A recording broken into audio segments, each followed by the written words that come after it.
BRS working president KTR ను విమర్శించే స్థాయి రామగుండం ఎమ్మెల్యేకు లేదని మాజీ ఎమ్మెల్యే కోరుకంటి చందర్ విమర్శించారు. సింగరేణి కార్మికులను మోసం చేస్తే బొగ్గుబాయిల్లో బొంద పెడతారన్నారు. ఉప ముఖ్యమంత్రి బట్టి ప్రకటించిన సింగరేణి నికర లాభం నుండి 33% కార్మికులకు పంచాలని చందర్ డిమాండ్ చేశారు. అంకెల గారడీతో కాంగ్రెస్ ప్రభుత్వం కార్మికుల కష్టాన్ని దోచుకుంటుందని ఆయన మండిపడ్డారు.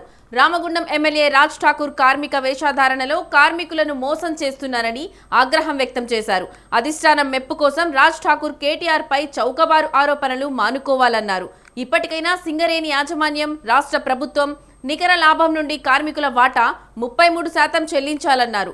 లేని పక్షంలో రేవంత్ సర్కార్ పై గని కార్మికుల తిరుగుబాటు తప్పదని చందర్ హెచ్చరించారు.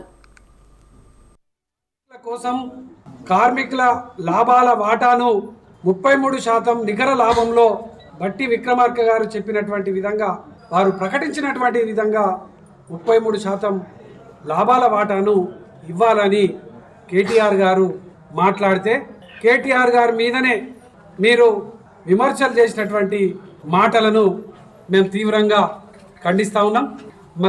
మక్కన్ సింగ్ గారికి కేటీఆర్ గారి మీద మాట్లాడేటువంటి నైతిక హక్కు కానీ ఆ స్థాయి కూడా లేదని సందర్భంగా నేను తెలియజేస్తూ, వారి మాటలను తీవ్రంగా ఖండిస్తూ, బీఆర్ఎస్ పార్టీ కార్మికుల పక్షాన కేసీఆర్ గారి నాయకత్వంలో కార్మికులకు